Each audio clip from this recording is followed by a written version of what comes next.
J.K. Rowling's Harry Potter and the Chamber of Secrets, Chapter 10, The Rogue Bludger. ஸ்லிதரினுக்கு எதிரான குவிட்டிச் மேட்சின் போது அந்த மூர்க்கமான பிளட்ஜர் வெறிகொண்டு ஹாரியை துரத்தி தாக்கி எலும்ப முறிக்க பறக்கும் துடைப்பத்தில் பறந்துகிட்டு இருந்த ஹாரி வலி தாங்க முடியாம தரையில மயங்கி தொப்புன்னு விழறான்.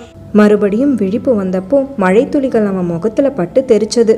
அப்போ வர அந்த மைதானத்து தரையிலேயே படுத்திருந்தான். யாரோ அவனை குனிஞ்சு பார்த்துக்கிட்டு இருந்தாங்க. ஹாரி கண்களுக்கு அந்த பளபளப்பான பற்கள் தென்பட்டது.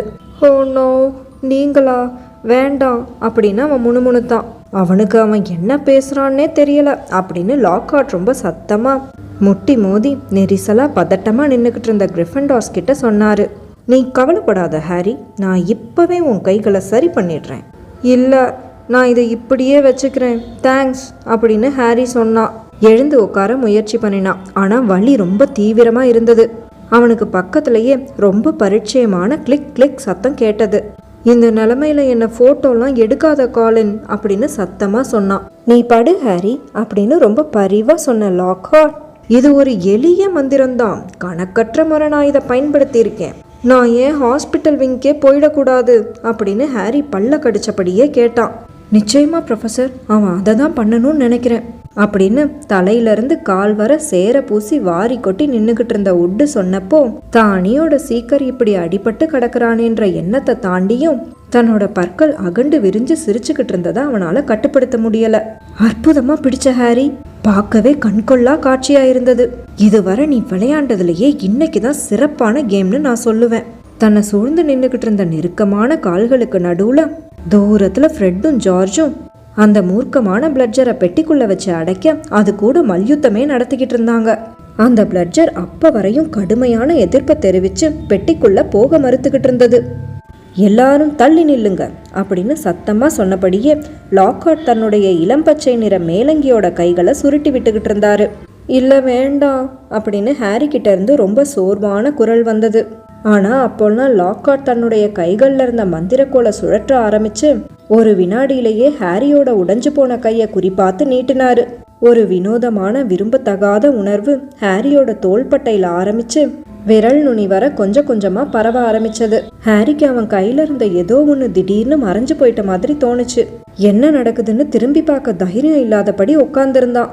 கண்களை இறுக்கி மூடி முறிப்பட்ட கைக்கு எதிர் திசையில முகத்தை திருப்பி இருந்த போதும் அவனை சுத்தி நின்னுகிட்டு இருந்தவங்க அதிர்ச்சியில வாயடைச்சு போய் மூச்சை இழுத்து பிடிச்சப்போ என்ன ஆக போகுதோன்னு பதறி போய் உட்கார்ந்திருந்த ஹாரிய பயம் முழுசா ஆட்கொண்டது. காலின் வேற கண்ணா பின்னான்னு போட்டோஸை எடுத்து தள்ளினான். அவனுக்கு சுத்தமா இப்ப அந்த அடிப்பட்ட கையில வலியே இல்லை. அதே சமயம் தனக்கு அங்க ஒரு கையே இல்லையோன்ற சந்தேகமும் அவனுக்கு வந்தது. ஹா அப்படின்னு சொன்ன லாக்ஹார்ட், ஆமா இப்படியும் சில சமயம் நடக்கலாம். ஆனா கவனிக்க வேண்டிய விஷயம் என்னன்னா இப்போ எலும்பு முறிவே இல்லை. அதை தான் நீ இப்ப மனசுல வச்சுக்கணும். ஸோ ஹாரி, நீ இப்பவே இங்கிருந்து கிளம்பி கவனமா ஹாஸ்பிட்டல் விங் போயிடு. ஹா மிஸ்டர் வீஸ்லி, மிஸ் கிரேஞ்சர், நீங்க 2 பேரும் ஹாரி ஹாஸ்பிட்டல் விங்க்கு போகிறதுக்கு உதவி செய்றீங்களா? மேடம் பாம்ஃப்ரே எப்படியாவது இதை சமாளிச்சு ஓரளவு நேர்த்தி ஆக்கிடுவாங்கன்னு நினைக்கிறேன். ஹாரி காலை ஊனி எழுந்து நின்னப்போ விசித்திரமான வகையில தள்ளாடி சாயிரோம்னு உணர்ந்தான். ஒரு வழியா தைரியத்தை வர வச்சுக்கிட்டு மூச்சை இழுத்து பிடிச்சபடியே முறிஞ்சு போன தன்னுடைய வலது கையை திரும்பி பார்த்தான். அவன் கண்ணுல கண்ட காட்சி அவனை மறுபடியும் மயங்கி விழற நிலைமைக்கு தள்ளிடுச்சு. தான் அணிஞ்சிருந்த மேலங்கியோட நுனியில தெரிஞ்ச தன்னோட கைய பார்க்க ஒரு தடிமனான சதைப்பற்றுள்ள ரப்பர் கையுறைய போல இருந்தது. தன்னோட விரல்களை அசைக்க முயற்சி பண்ணினான். எதுவுமே நடக்கல. லாக்ஹார்ட் ஹாரியோட முறிஞ்சு போன கையெலும்ப சரி செய்ய போறேன்னு கையில இருந்த எலும்ப சுத்தமா அகற்றிட்டாரு.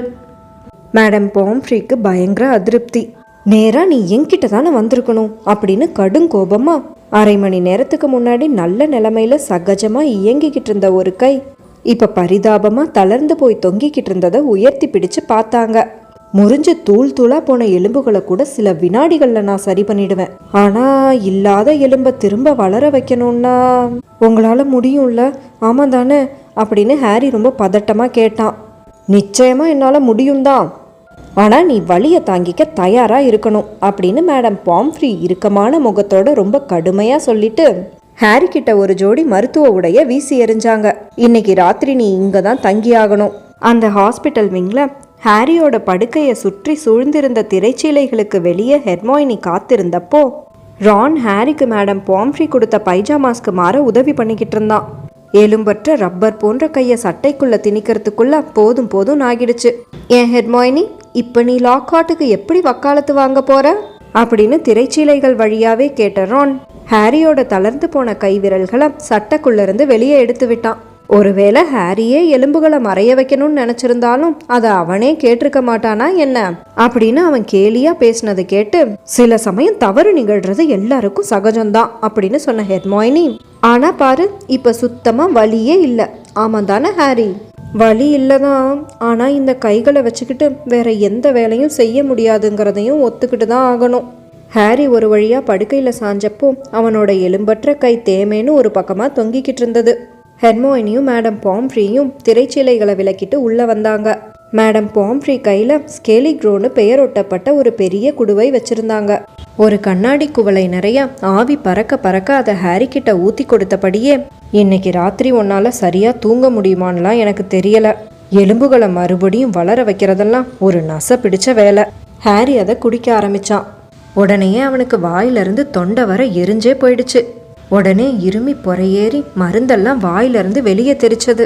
இந்த பொறுப்பற்ற ஆசிரியர்கள் கிட்ட இந்த ஆபத்தான விளையாட்டெல்லாம் நிறுத்த சொல்லி நானும் பல காலமா சொல்லிக்கிட்டு தான் இருக்கேன் அப்படின்னு புலம்புனபடியே ரான் அண்ட் ஹெர்மாயினி கிட்ட ஹாரிக்கு கொஞ்சம் தண்ணி குடிக்க உதவ சொல்லிட்டு மேடம் பாம்ஃப்ரி அங்கிருந்து கிளம்புனாங்க.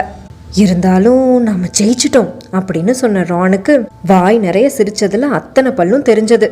என்னம்மா நீ அந்த ஸ்னிட்சை பிடிச்ச தெரியுமா? மால்ஃபாய் முகத்தை பார்க்கணுமே, எள்ளும் கொள்ளும் வெடிச்சது.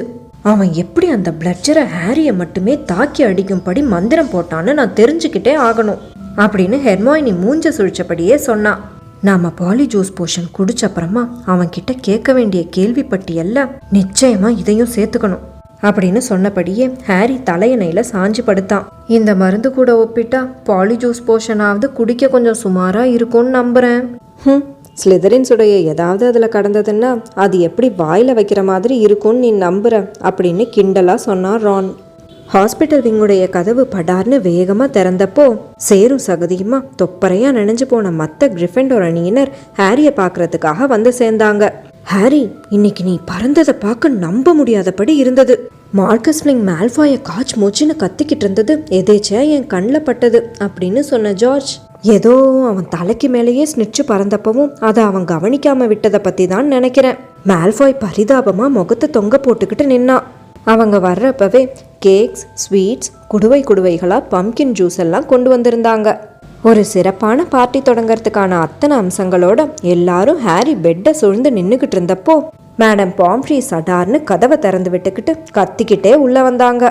இந்த பையனை கொஞ்சமாவது ஓய்வெடுக்க விடுங்க. அவனுக்கு மொத்தமா 33 எலும்புகள் மறுபடியும் வளர வேண்டியிருக்கு.